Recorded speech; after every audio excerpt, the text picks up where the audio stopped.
Assalamualaikum warahmatullahi wabarakatuh. Saya Qomariatul Usnia, Prodi Sejarah Peradaban Islam, NIM U2018-4055.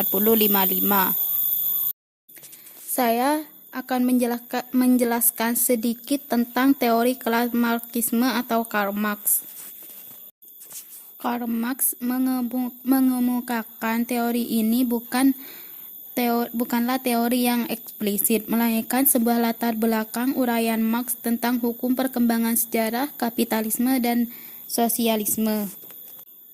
Marx dalam teori ini membedakan masyarakat berdasarkan mode produksinya, yaitu tentang teknologi dan pembagian kerjanya. Dari masing-masing mode produksi tersebut lahirlah sistem kelas, yaitu kelas pemilik modal dan kelas buruh. Dari faktor inilah yang akhirnya mengatur hubungan sosial pada masyarakat kapitalisme. Selain teori yang tadi, Marx juga mempunyai teori yang paling berpengaruh mengenai permasalahan sosial. Menurut Marx sendiri, sejarah masyarakat manusia adalah sejarah perjuangan kelas yang mana melahirkan kelompok borjuis dan kelompok proletan. Pada saat itu, mereka dengan sadar melakukan berbagai macam upaya pemberontakan terhadap kaum borjuis. Dari konflik tersebut melahirkan perubahan dalam masyarakat. Dan Karl Marx mempunyai pemikiran bahwa pada suatu saat kaum proletan akan memenangkan perjuangan kelas ini, yang kemudian akan melahirkan masyarakat tanpa kelas. Dalam perspektif Marx memandang konflik. Ia mengembangkan teori konflik dengan beberapa konsepsi, yakni konsepsi tentang kelas sosial, perubahan sosial, kekuasaan, dan negara, di mana konsepsi-konsepsi tersebut saling berkesinambungan satu sama lain. Tentunya di negara-negara tersebut memiliki kepentingan.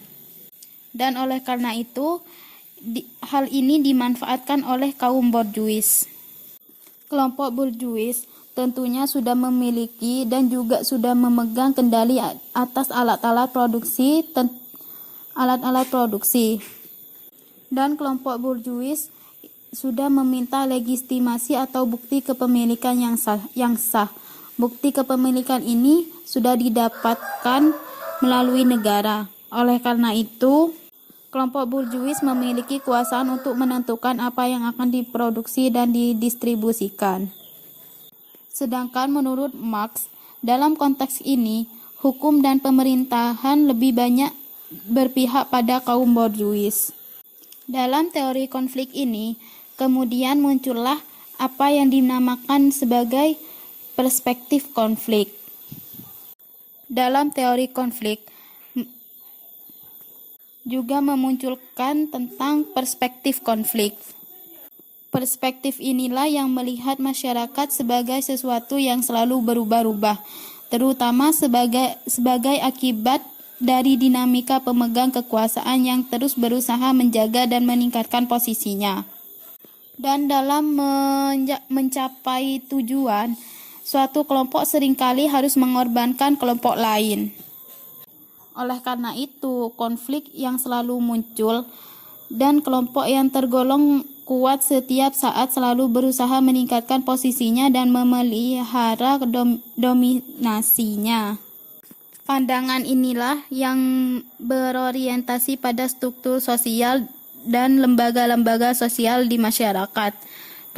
Perspektif ini memandang masyarakat yang terus-menerus berubah dan masing-masing bagian dalam masyarakat berpotensi untuk menciptakan perubahan sosial. Dalam konteks pemeliharaan tatanan sosial, perspektif ini lebih menekankan pada peran kekuasaan. Sekian dari saya, penjelasan tentang teori Marx atau Marxisme. Terima kasih. Assalamualaikum warahmatullahi wabarakatuh.